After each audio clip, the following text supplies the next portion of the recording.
From the home screen, press the menu button twice to access the recipe list menu.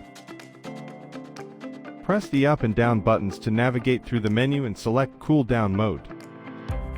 Press the temperature button and use the up and down buttons to set the desired temperature value. Confirm the value by pressing the temperature button again. You can also change the turbine speed by pressing the turbine button and the up and down buttons.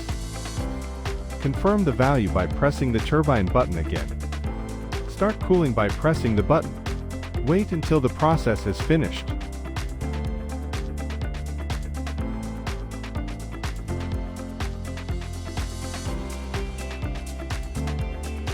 You can open the door to speed up the cooling process.